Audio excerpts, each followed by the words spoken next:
Depuis le 16 novembre 2023, date à laquelle Cassie Ventura a déposé une plainte contre P. Diddy, un grand nombre d'accusations ont fait surface jusqu'au fameux jour du 16 septembre où Diddy est arrêté à New York. Dans cette vidéo, on va tenter de séparer les faits de la fiction et vraiment décomposer les accusations auxquelles Diddy est confronté à ce jour. Trigger warning, on va parler de choses dégoûtantes, choquantes, tout ce que tu veux. Je vais faire de mon mieux pour utiliser des mots soft, mais si tu es sensible, fais attention à toi. Et bien évidemment, ne regarde surtout pas cette vidéo autour d'un enfant. Sean Combs, plus connu sous le nom de P. Diddy, est né le 4 novembre 1969 à Harlem, New York. Il a grandi dans un environnement difficile avec une enfance marquée par la violence et la perte tragique de son père, assassiné alors qu'il avait seulement 2 ans. Sa mère Janice a dû jongler entre plusieurs emplois pour subvenir aux besoins de la famille et Diddy a très vite compris que pour s'en sortir, il devrait travailler plus dur que les autres. Après avoir terminé le lycée, Sean a intégré la prestigieuse Howard University à Washington DC. Bien qu'il n'ait pas terminé ses études, c'est là-bas que Diddy va commencer à se créer un nom. Il a rapidement été connu pour son sens inné des affaires et sa capacité à organiser des événements mémorables. Il a commencé en organisant des soirées étudiantes qui sont rapidement devenues des rendez-vous incontournables. Et ces fêtes n'étaient pas de simples rassemblements. C'était du jamais vu, tout était orchestré dans les moindres détails et l'ambiance à ces soirées était incomparable pour l'époque. Diddy s'était construit une réputation non seulement pour sa capacité à faire bouger les gens, mais aussi pour sa vision entrepreneuriale. Ces soirées sont devenues son terrain d'entraînement. C'est ce qui lui a permis de développer des compétences en organisation, en réseau, mais surtout en promotion d'événements. Toutes ces compétences vont s'avérer cruciales et très importantes pour la suite de son parcours. Comme je l'ai dit avant, Diddy va quitter Howard University avant d'avoir son diplôme. Et la raison est simple, Diddy veut se faire une place dans l'industrie de la musique. Cette décision risquée va changer sa vie. Il va décrocher un stage chez la maison de disques Uptown Records. Il commence tout en bas de l'échelle mais va rapidement se faire une place et devenir cadre. Il est très bon dans ce qu'il fait parce qu'il a une capacité incroyable à découvrir de nouveaux talents. Diddy va se faire virer de Uptown Records et va créer son propre label en 1993 qui s'appelle Bad Boy Records. Il lance alors sa carrière en tant que producteur et propulse des artistes comme The Notorious B.I.G. sur le devant de la scène. Il avait aussi une production appelée Hitman avec laquelle il travaillait avec des artistes comme Usher, TLC, Mariah Carey, Aretha Franklin et bien d'autres. En 1997, il va sortir son premier single et ce morceau va squatter le Billboard pendant 28 semaines. Son premier album va être acheté 561 000 fois la première semaine. À ce stade déjà, il est installé en tant que producteur et prend donc sa place également en tant qu'artiste. Mais il va pas pour autant laisser de côté son aspect businessman parce qu'il va signer un contrat avec Ciroc et créer sa propre marque de vêtements Sean John. En 1997, il va remporter un record du monde Guinness pour le plus grand producteur de rap. Plus tard, il remportera également 3 Grammys. Bon, tout ça pour dire qu'il est super riche, super puissant, super connu, tout ce que tu veux. Bon, si seulement il y avait que ça à dire sur Diddy, ce serait génial, mais malheureusement, c'est pas le cas du tout. Et en réalité, ça fait déjà pas mal de temps qu'on entend parler de Diddy pour des comportements étranges. En 1999, il a été poursuivi par le producteur de Nas pour agression. L'affaire a finalement été réglée à l'amiable pour une somme de 500 000 $. Et vous allez voir que le genre de petit règlement à l'amiable avec de l'argent, c'est quelque chose qui va beaucoup revenir dans cette histoire. En 2003, sa marque de vêtements a été accusée d'avoir violé les lois du travail du pays dans lequel l'usine se trouve, Honduras. Les employés étaient forcés à faire des heures supplémentaires, ils ne pouvaient pas accéder aux toilettes qui étaient fermées et travaillaient pour un salaire misérable. Diddy a ensuite été poursuivi pour avoir frappé Gerhard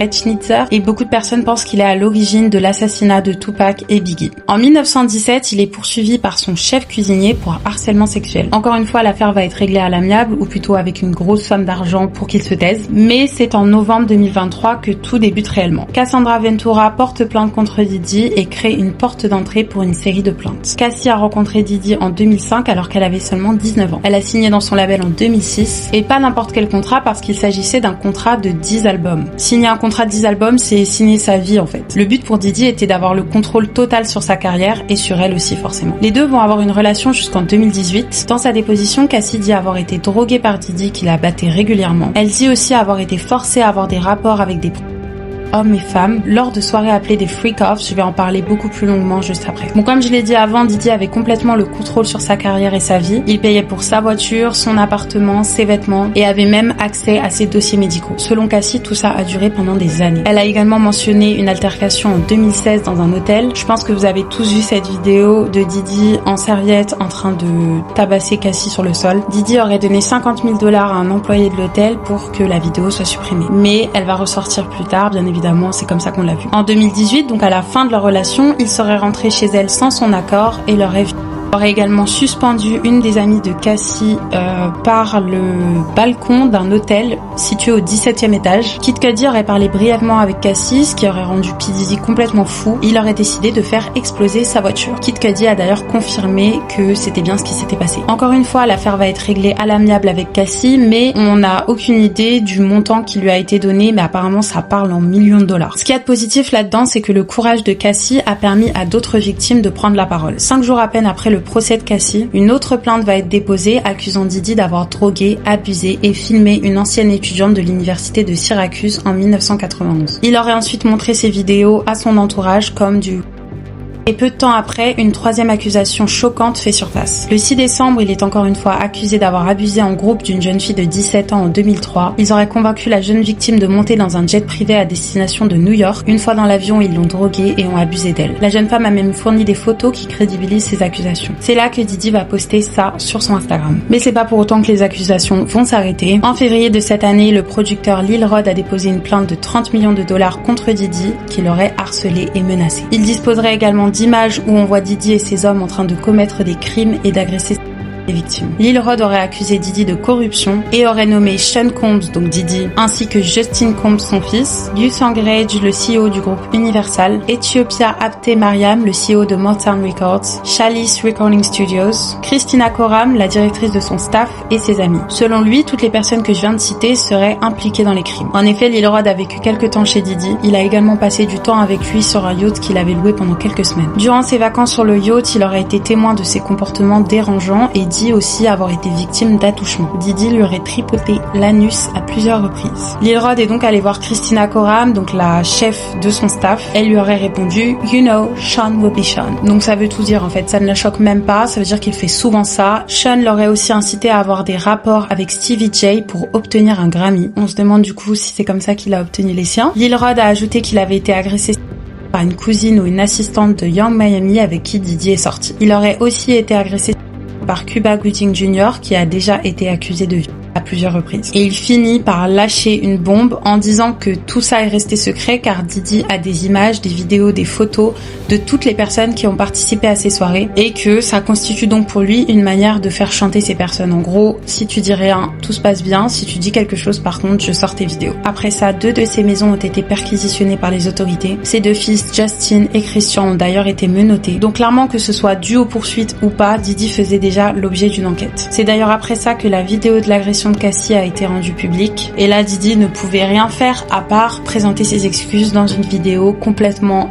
scénarisée. C'est ridicule quoi, je vous laisse voir ça. My behavior on that video is inexcusable. I take full responsibility for my actions in that video. Le 22 mai, quelques jours après la sortie de la vidéo, une ancienne mannequin va accuser Diddy de l'avoir drogué et agressé ses...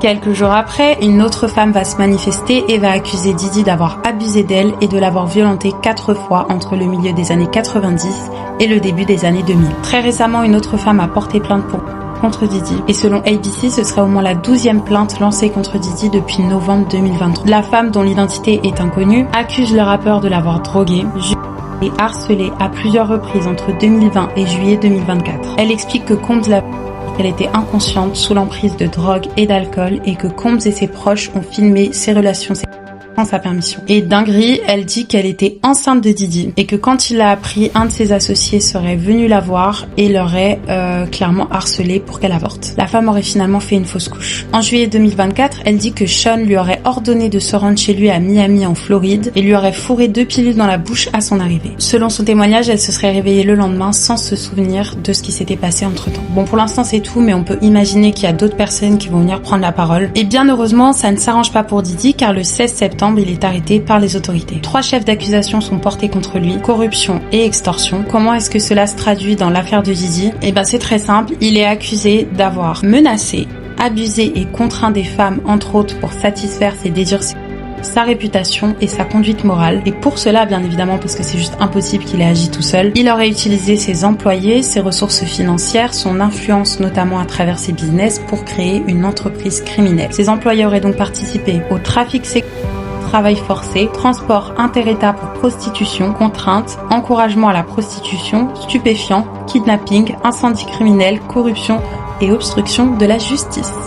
Rien que ça. Pour obliger les femmes, il utiliserait des drogues, les menacerait en disant qu'il allait mettre fin à leur carrière professionnelle. Il utiliserait également la violence en les frappant, les traînant sur le sol, leur jetant des objets et en leur donnant des coups de pied. On arrive maintenant aux freak-offs. Selon l'acte d'accusation, Didi a utilisé la force et la contrainte pour amener les victimes à participer à des actes prolongés avec des prostituées. Les freak-offs